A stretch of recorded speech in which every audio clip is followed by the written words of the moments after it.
Praise the Lord. ஆண்டவராகிய இயேசு கிறிஸ்து நாமத்தில் உங்களை வாழ்த்துகிறேன். தேவனுடைய பிரசன்னமும் கிருபையும் உங்களை நிரப்புவதாக. அருமையானவர்களே, எந்த மனுஷனும் பெருக்கத்தை வேண்டாம் சொல்லுவதில்லை, முன்னேற்றத்தை வேண்டாம் சொல்லுவதில்லை. ஆண்டவரே சொல்றார் பாருங்க அழகாக, நீங்கள் பழுகி பெருகி இந்த பூமியை நிரப்புவீர்கள். அப்போ ஆண்டவர் பழுக வேண்டும், பெருக வேண்டும் என்பது அவருடைய சித்தமாக இருக்கிறது.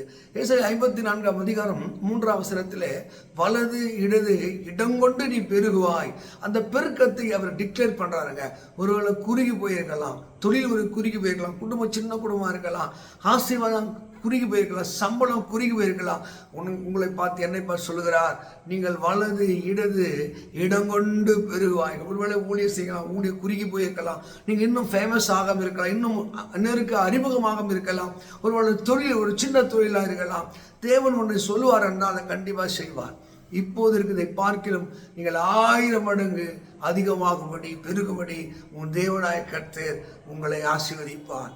இதை தாங்க, நீ வாளாகாமல் தலையாகாமல் கீழாகாமல் மேலாக்குற தேவன் நம்முடைய தேவன். அங்கே எபிரேயர் 6:14 உன்னை ஆசீர்வதிக்கவே ஆசீர்வதித்து உன்னை பெருகவே பெருக பண்ணவே அப்படிப்பட்ட தேவன். இன்று முதல் நான் உன்னை ஆசிப்பேன் சொன்ன தேவன். அவர் சொன்னதை ஒரு நாளும் மாற்றிக்கொள்வதில்லை. உங்கள் மனநிலை ஒருவேளை அச்சம் இருக்கலாம், சோர்வு இருக்கலாம். இதுவரைக்கும் என் வாழ்க்கையில ஒரு அற்புதம் நடக்கவில்லை, நன்மை நடக்கவில்லை, ஐயோ நான் இப்படி பரிதாப நிலைக்கு இருக்கிறேன். உன்னை பார்த்து சொல்லுகிறார், நீ வலது இடது பலங்கொண்டு திடன் கொண்டு நீங்கள் இடங்கொண்டு பெருகி நீங்கள் நன்மை சுதந்திரிப்பீர்கள். அந்த சந்ததியை பெருக போற மேலே சொல்லுகிறது, பிள்ளை பெறாத மலடியே நீ மகிழ்ந்து பாடு. ஒருவேளை பிள்ளையின் செல்வம் இல்லாமல் இருக்கலாம், தொழில் ஒரு முன்னேற்றம் இல்லாமல் இருக்கலாம், அது இன்னும் மந்தமான நிலை மலட்டு நிலையா இருக்கலாம். இன்றைக்கு உங்களுடைய ஆண்டவர், நீங்கள் நம்புகிற வழிபடுகிற ஆராதிக்கிற தேவன், நீங்கள் இடங்கொண்டு பெறுகிறீர்கள் என்று அழகாக வாக்குப்படுகிறார். இன்னும் கூட உங்களுடைய தொழிலோ இல்லை உங்களுடைய குடும்பமோ இன்னும் வசதி குறைவாய், அது இன்னும் வீடு கட்டணும்னு நினைக்கிறீங்க, எப்படி கட்டுறதுன்னு தெரியல, கட்டினா அது கட்டி முடிக்க முடியுமான்ற குழப்பத்தோடு இருக்கீங்க. உங்களுக்கு சொல்கிற தீர்க்க தரிசனமான வார்த்தை, கூடாரத்தை இடத்தை விசாலமாக்கு, உன் திரைகள் நீளமாகட்டும், உன் கயிறுகள் நீளமாகட்டும் என்று வாக்கு கொடுக்கிற தேவன். அதில் ஒரு வார்த்தையை சொல்கிறார், நீ தடை செய்யாதே என்றால் நான் அதை ஆஸ்வதிக்க விரும்புகிறேன். அநேகர் சந்தேகம் என்ற தடை, கீழ்ப்படியாது என்ற தடை, அறிவு ஞானம் என்ற தடை, இதெல்லாம் யோசித்து தான் நீங்கள் தேவனுடைய நன்மையை, தேவனுடைய ஆசீர்வாதத்தை இழந்து போனீர்கள். தேவனுக்கு தேவை நீங்கள் கீழ்ப்படுகிற ஆளாய் மாற வேண்டும், தேவனுடைய வார்த்தை நம்புகிற ஆளாய் மாற வேண்டும். அதைத்தான் சொல்லுகிறார், வலது இடது நீ இடம் கொண்டு பெருகுவாய்.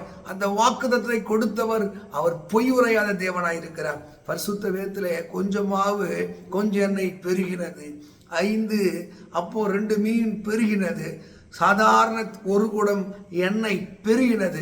நம் தேவன் பெருக்கத்தின் தேவனாயிருக்கிறார், அற்புதத்தின் தேவனாயிருக்கிறார். நீ காற்றையும் காண மாட்ட, மழையும் பார்க்க மாட்ட, இந்த பள்ளத்தாக்கு இந்த வாய்க்கால் எங்கும் தண்ணீரை நான் பெருக பண்ணுவேன், தண்ணீரை ஓட பண்ணுவேன் சொன்ன தேவன் உங்க வாழ்க்கையை காணாத அதிசயங்களை செய்வார். கர்த்தருடைய வார்த்தை நம்புங்கள், கர்த்தருடைய ஊழியக்காரர் வார்த்தை நம்புங்கள். இந்த வேதத்தில் சொல்லப்பட்ட எந்த வார்த்தையும் பொய் உரையாத தேவனிடத்தில் வருகிற வார்த்தை நிச்சயமாக வரும். காத்திரு, நிச்சயமாக வரும். உன் வாழ்க்கையில் ஒரு பெருக்கத்தை தருவார். உள்ள தொழிலாக இருக்கட்டும், எதுவாக இருக்கட்டும், தீர்க்க தரிசனமாக சொல்லுகிறார். கர்த்தர் எக்ஸ்டெண்ட் பண்ணுவேன்னு சொல்லுகிறார், பெருக பண்ணுவேன்னு சொல்லுகிறார், நீ தடை செய்யாதே என்கிறார். அதனால மக்களே, நீங்கள் சந்தேகம், அங்கே அவிசுவாசம், முறுமுறுப்பு என்ற நிலையிலே நீங்கள் தேவனுடைய சித்தத்துக்கு எதிர்த்து நிற்க வேண்டாம்.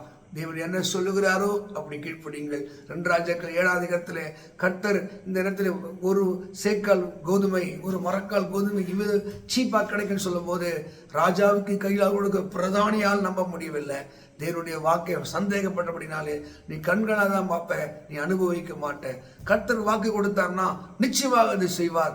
நீங்கள் வலது இடது இடங்கொண்டு பெருகும்படி அவரே உங்களை வழிநடத்துவார், அவரே உங்களை போஷிப்பார். இந்த வேத வாக்கியத்தின்படி தேவனாய் கர்த்தர் உங்களை ஆசீர்வதித்து காப்பாராக. God bless you, God bless you.